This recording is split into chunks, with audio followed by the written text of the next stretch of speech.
నమస్కారం గురుగారు. శ్రీమాత్రే నమః. గురువుగారు, ఈ సంవత్సరం ఏలినాటి శని ఏ ఏ రాశుల వరకు ఉండబోతుంది?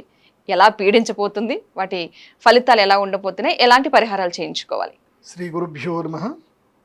శ్రీమాత్రే నమః. ఆదిత్యాది నవగ్రహాలు ప్రతి ఒక్కరి జీవితంలో చాలా కీలకమైనటువంటి ఫలితాలను ఇస్తాయి. ఒక్కొక్క గ్రహము ఒక్కొక్క రకంగా ఫలితాలు ఇస్తాయి. అయితే సూర్యగ్రహమేమో సంవత్సరములో 3 నెలలు అనుగ్రహిస్తాడు. అంటే 90 రోజులు, నెల అట్లా అనుగ్రహిస్తాడు. చంద్రుడేమో ఒక నెలలో 18 రోజులు యోగిస్తాడు. నెలలో 18 రోజులు మనకి అనుకూలంగా ఉంటాడు. మిగతా 12 రోజులు మనం నేర్పిస్తాడు చంద్రుడు. అందుకే ఈ 3 ఫ్లక్చుయేషన్స్ అంటే చంద్రుడు మనస్సు కాబట్టి.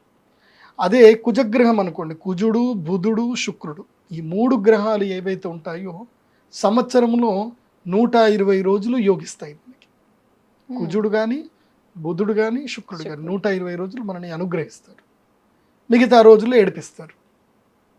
సో ఈ 5 గ్రహాలు పక్కన పెడితే, సో మళ్ళీ కింద గ్రౌండ్ ఫ్లోర్కి రావాల్సిందే. అది ఎవరికి అని అంటే, ఈ సంవత్సరం అయితే అది మేషరాశి వాళ్ళకి. వీళ్ళని ఇప్పటిదాకా తీసుకెళ్ళి 30th ఫ్లోర్ దాకా తీసుకెళ్ళి కూర్చోబెట్టాడు. ఇప్పుడు నూకేశాడు పైనుంచి. ఇంకా ట్రావెలింగ్లో ఉన్నారు, ఇంకా కింది దాకా రాలే. ఇంకా మే 15 తర్వాత కింద పడ్డ దెబ్బలు అప్పుడు నొప్పిలు స్టార్ట్ అవుతాయి అన్నమాట.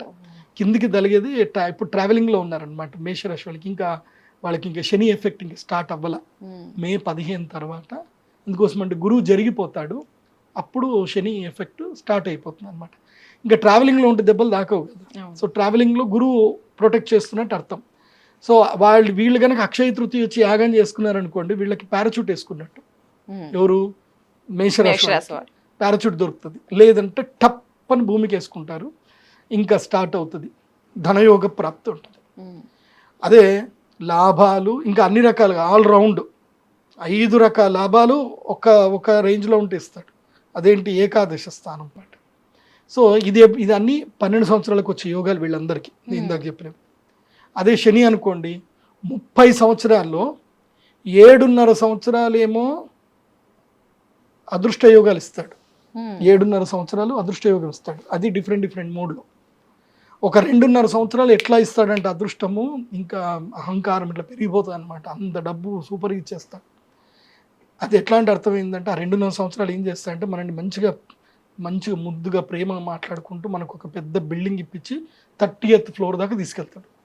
అంటే 30 సంవత్సరాలు కదా, 30th ఫ్లోర్కి తీసుకెళ్తాడు అనమాట. 30 సంవత్సరాలకి తీసుకెళ్ళి మంచిగా ప్రేమగా భుజం మీద అన్ని తట్టి కరెక్ట్గా, అంటే ఏకాదశ స్థానములో శని అయిపోతే ద్వాదశ స్థానంకి వస్తాడు. ద్వాదశ స్థానం లోపల శని రావడం అర్థమైందనంటే, ఆ 30వ ఫ్లోర్ నుంచి చలో అని నూకేయడం అనమాట. పని అయిపోయిందని పైకి వచ్చి నూకేస్తాడు. 12వ ఇంట్లో శని రావడం అంటే అర్థం ఏంటంటే 30వ ఫ్లోర్ నుంచి కిందికి నూకేయడం అని అర్థం. అదొక పాట వేసుకోవచ్చు అనమాట. అదేదో పాట ఉంటుంది కదా, నీ గూడు చెదిరింది, నీ గుండె పగిలింది అని మంచి పాట వేసుకోవచ్చు అనమాట. ఎవరికి? మేషరాశి వాళ్ళకి. సో వీళ్ళకి మే 15 తర్వాత ఏలినాటి శని స్టార్ట్ అవుతుంది.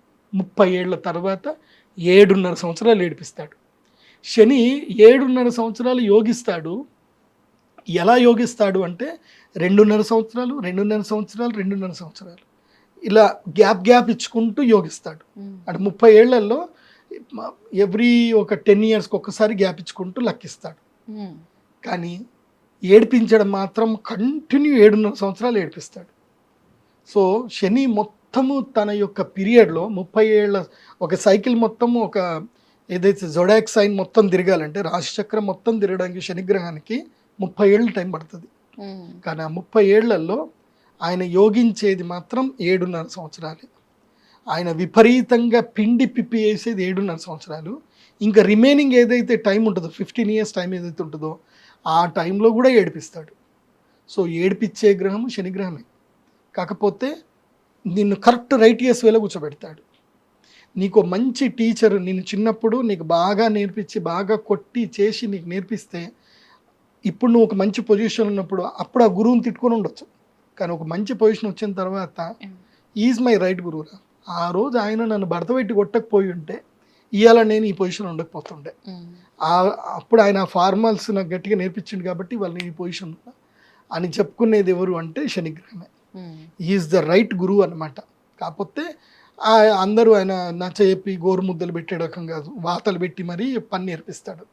సో అదే ఏలినాటి శని అంటే. ఏలినాటి శని 3 రకాలు ఉంటుంది. ఒకటి నెత్తి మీద శని ఉంటాడు. 12వ స్థానంకి వస్తే శని నెత్తి మీదకి వచ్చినట్లు లెక్క. శని నెత్తి మీదకి వచ్చాడు అంటే అర్థం ఏంటంటే అహంకారం పెరిగిపోతుంది, కోపం వస్తుంది, అత్యాశ పెరుగుతుంది, లిటిగేషన్, ల్యాండ్లు కొంటారు, సెటిల్మెంట్స్ వేసుకుందామని అనుకుంటారు, ఏదో చేస్తామంటారు, తీరాను అగ్రిమెంట్ చేసుకొని సేల్డీడ్ చేసుకున్నాక వాడు వస్తాడు. మధ్య ఒకటి జరిగింది, వాళ్ళు దుర్మార్గులు, మొత్తం అంతా గ్యాంగే. అది ఏం చేస్తారు, ఒక మంచి ల్యాండ్ చూపిస్తారు, అమ్మేస్తారు, ల్యాండ్ సేల్డీడ్ అయిపోతుంది, డబ్బులు తీసుకుంటారు. వీళ్ళు మొత్తం ప్రీ ప్లాన్గా ఉంటారు, ఆల్రెడీ వాడికి అగ్రిమెంట్ చేసి ఇస్తారు, ఎవడికో వాడి ఫ్రెండ్కే. వీడు మొత్తం కొనుక్కున్నాక వీడు డబ్బులు తీసుకున్నాక 15 రోజులకు వస్తాడు వాడు. వీడు ఇంకెందుకు కొనుక్కున్నా ఇట్లా అని అనుకునేసరికి వాడు ఏదైనా పని చేస్తాడా, ఇంక దాని మీద ఇంకా పెట్టుబడి పెడతాడా అని చూసినప్పుడు అప్పుడు వాడు వస్తాడు, నేను అగ్రిమెంట్ చేసుకున్నా అని చెప్పి వాడు కేసు ఇస్తాడు వీడి మీద. వీడు ఆల్రెడీ నాకు అగ్రిమెంట్ చేసి నీకు ఎట్లా అమ్ముతాడు అంటాడు. కథం, బాయ్ బాయ్, ఇంకా అయిపోయి. ఇక వాడు ఏడ్చుకుంటూ కూర్చోవాలి. ఇంకా అయితే వీడికి సెటిల్మెంట్కి వీడు డబ్బులు ఇవ్వాలి, లేకపోతే కేసు నడుస్తూ ఉంటుంది. ఇక తేలదు, ఇంకా లైఫ్ అయిపోద్ది, జీవితం అయిపోతుంది. సో ఈ విషయంలో భారతదేశంలో చట్టాలు చాలా మారాలి. అట్లా మారకపోతే కష్టం. కానీ ఇట్లా ఉంటాయి. ఈ ఏడికించి ఇరుకులు పడతారబ్బా. ఎవరు, ఏలినాటి శని బిగినింగ్ అయింది అని అంటే 2.5 సంవత్సరాలు ఉన్నాయన్నీ పోగొట్టేస్తాడు. పోగొట్టి ఇంకేం లేదు, ఇంకా ఏడవడానికి కన్నీళ్ళు తప్ప ఇంకేం ఉండవు అక్కడ. భార్య పిల్లల్ని దూరం చేస్తాడు, భార్య తనంతానే దూరం చేసుకునేటట్టు కూడా చేస్తాడు. భార్య మీద అనుమానం స్టార్ట్ అవుతుంది, అది భర్త మీదైనా భార్య మీదైనా. మా ఆయన ఎవరితోటో బాగా మాట్లాడుతున్నాడు రాత్రి, అవి స్టార్ట్ అయిపోతుంది. ఇంకా ఆడ మాట్లాడేది ఉండదు, ఆడ ఏముండదు ఆడ. కాకపోతే అనుమానం స్టార్ట్ అవుతుంది. ఎవరు ఆవిడ, ఎవరు? దాదాపు మగవాళ్ళ జీవితంలో 100కి 90% మగవాళ్ళ జీవితంలో ఇదో క్వశ్చన్ ఉంటుంది, ఎవరు ఆవిడ? ఆవిడ ఎవరు, ఎవరికి పాపం వాళ్ళకు కూడా తెలియదు. ఆ 90లో 80 మందికి తెలియదు ఆవిడ ఎవరు, వాళ్ళకి తెలియదు. కానీ ఆవిడెవరు, ఎవరు ఆవిడ? ఆవిడెవరో పాపం వీళ్ళకి తెలియదు, ఆవిడకి తెలియదు. కానీ ఆవిడ అనే మాత్రం ఉంటుంది, ఫోన్లో మాట్లాడుతుంది ఆవిడ, మెసేజ్లు చేస్తుంది, ఆవిడ ఎవరో మాత్రం తెలియదు, పాపం వాళ్ళకు కూడా తెలియదు. సో ఈ ఆవిడ అనేది వచ్చి వాళ్ళ జీవితం మొత్తం ఆవిరైపోతుంది. కాబట్టి ఇది ఏలినాటి శనిలో జరిగేటువంటి ఫస్ట్ ఇంపాక్ట్. 2.5 సంవత్సరం జరిగే ఫస్ట్ ఇంపాక్ట్స్ అన్ని ఇట్లే ఉంటాయి. అనుమానం రావడము, కుటుంబం కలహాలు రావడము, అన్నదమ్ముల మధ్యన వైరం రావడము, ఉద్యోగాలు పోవడం, ఇట్లా జరుగుతాయి. ఇంకా రిమైనింగ్ 2.5 సంవత్సరాలు ఉంటుంది. అప్పుడు ఉంటుంది, ఎవరికి ఫోన్ చేసినా సరే నీ ఫోన్ లిఫ్ట్ చేయాలంటే భయపడతారు. ఇంకా వాళ్ళు, వీడికి ఏదో వచ్చిందిరా, వీడు ఫోన్ చేస్తున్నాడు, వీడు డబ్బులు అడుగుతాడు, వాడికి ఫోన్ చేస్తే లిఫ్ట్ చేయకరా మామ అని చెప్పుకుంటారు. ఇంకా ఫోన్ లిఫ్ట్ చేయరు ఎవరు, చుట్టాలు పెళ్ళిళ్ళకి పిలవరు, దేనికి ఇది రాదుగా. అప్పుడు ఏమైపోతాయంటే నీ వాళ్ళు ఎవరు, నీకు కాని వాళ్ళు ఎవరో తెలిసిపోతుంది. ఇప్పుడు కష్ట సమయంలో మిత్రుణ్ణి భార్యని పరీక్షించాలట. డబ్బు లేనప్పుడు మిత్రుణ్ణి భార్యని పరీక్షించాలట. నీ దగ్గర డబ్బు లేదనుకో, భార్య కూడా నీతో ఉండదు, వెళ్ళిపోతుంది. వీడి జీవితాన్ని ఇంకా వీడు బాగుపడడు, వీడి ఇంతే, వీడితో ఉంటే నా జీవితం మొత్తం నాశనం అయినట్టే అని వెళ్ళిపోతారు. కామన్గా ఏంటంటే ఇంకా వీటితో నాకు సుఖం లేదనుకొని కొంతమంది ఉండరు, ప్రాక్టికల్గా ఆలోచించుకొని పోతారు. కానీ కొంతమంది జీవితంలో ఏం జరుగుతుందంటే అట్లాంటి మూమెంట్లో పోయిన తర్వాత, ఏలినాటి శని పోయిన తర్వాత వాడికి అదృష్టం వస్తుంది. వాడు పొజిషన్కి వెళ్ళిపోయి వాడు కోట్లు సంపాదిస్తాడు కదా, అప్పుడు ఏడ్చుకుంటూ కూర్చుంటుంది, వీడిని మిస్ చేసుకున్నా కదా అని. అట్లాంటివి ఈ సంవత్సరంలో ఇది మిడిల్ గ్యాప్లో 2.5 సంవత్సరాలు జరుగుతాయి. ఆ టైంలో కంట్రోల్ చేసుకోవాలి. మిత్రుల్ని, శత్రువులు ఎవరు అనేది మనకు తెలిసిపోతుంది. కానీ నువ్వు ఓడిపోతే నీకు ప్రపంచం పరిచయం అవుతుంది. సో ఓటమి ద్వారా నీకు ప్రపంచం ఏంటో నేర్పించేస్తాడు శని. అప్పుడు తెలుసుకొని మిగతా 2.5 సంవత్సరం లోపల డెవలప్ అవుతాడు, సెల్ఫ్ సస్టైన్ డెవలప్ అవుతాడు, మనిషి స్ట్రాంగ్ అవుతాడు. ఇంకా అప్పుడు నేర్చుకుంటాడు, నో చెప్పడం నేర్చుకుంటాడు జీవితంలో. నో అని చెప్పడం నేర్చుకుంటాడు, దేనికి అవసరమో దానికి ఎస్ అని చెప్పడం నేర్చుకుంటాడు. సో ఏది వదిలిపెట్టాలి, ఏది పట్టుకోవాలి, ఏది వదిలిపెట్టాలి, ఇదంతా ఏలినాటి శని అన్నాక తెలుస్తుంది. ఓకే, మంచి వివరాలు అందించారు గురుగారు, ధన్యవాదాలు. శ్రీమాత్రే.